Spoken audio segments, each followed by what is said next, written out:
Olá pessoal, estamos aqui com mais um programa Urbanidades. Este programa ele é transmitido pela TV Serra do Mar. Também é transmitido, o áudio dele é transmitido pela rádio Boa Nova FM da Praia Grande no 96,3 MHz.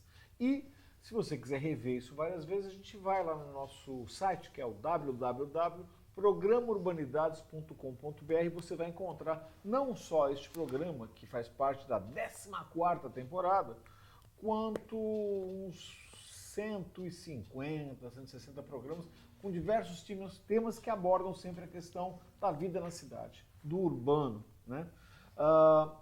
E como um programa acadêmico que ele é calcado no curso de jornalismo da Católica, que é o 3º ano de jornalismo que monta esse curso, eu sempre tenho um co-apresentador, que é alguém do curso, do grupo, que escolheu a pauta, que vendeu essa pauta internamente e agora está aqui fazendo uma espécie de estreia televisiva.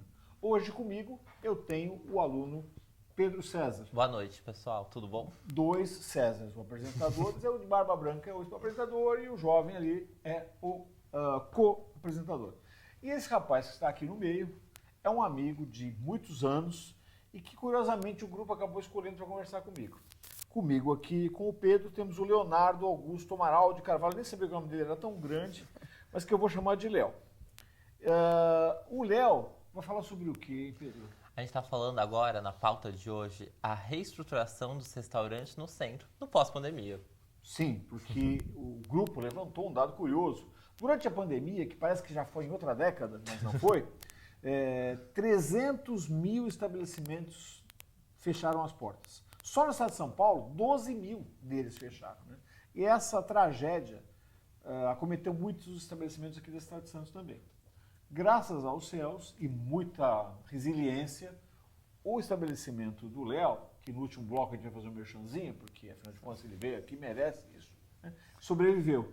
E é sobre isso que a gente vai falar, mas eu vou ficar quieto aqui. Quem conduz a brincadeira aqui é o Pedro.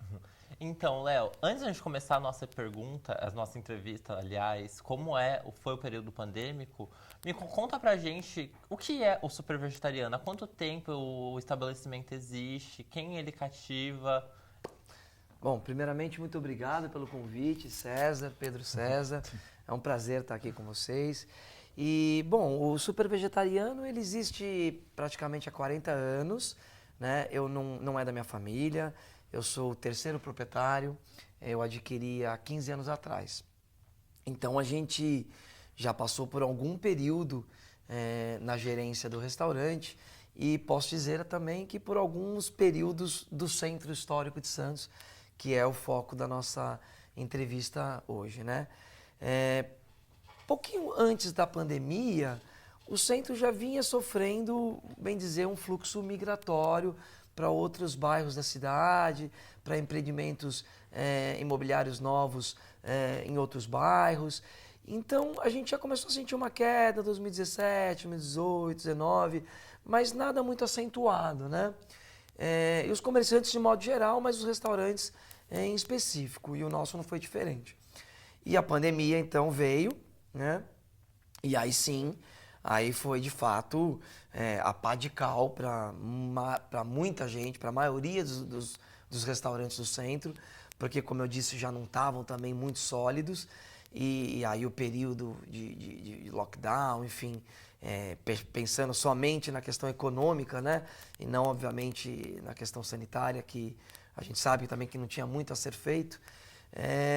Aí sim foi terrível para os comércios do centro, em específico para os restaurantes. É importante que você mencione uma coisa que é assim, pode dar a impressão que foi a pandemia que fez com que o centro se esvaziasse ou criasse a crise. Era uma crise já que iminente, uma vez que o centro estava envelhecido, principalmente em termos de tecnologia e suporte às empresas que ali operavam, né? Empresas logísticas, empresas ligadas ao porto, que migrando para a região da praia, por assim dizer, causaram uma ruptura do centro. Não há muito interesse em ir para lá, né? Parece que é uma cidade velha, né? E eu acho, não sei, a gente pode falar isso num outro bloco. Eu acredito que a única solução é uma transição para um valor de turismo que a cidade ainda tem, que pode trazer interesse para o centro. Mas isso aí em outro bloco.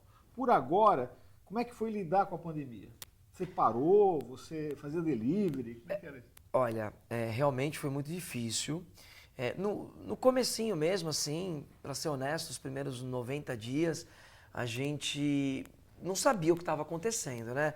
Então a gente optou em não se arriscar, não arriscar nossos funcionários também, porque mesmo que eventualmente pudesse fazer delivery ou retirada, né, no local, o famoso takeaway, a gente não sabia o que estava acontecendo, então a gente ficou fechado. Depois, a gente percebeu que não tinha jeito, a gente precisava se movimentar. A gente não fazia até então, a gente não tinha um sistema de entrega, né? E a gente teve que se reinventar e aprender, e aquela famosa história de trocar a roda com o carro andando, né?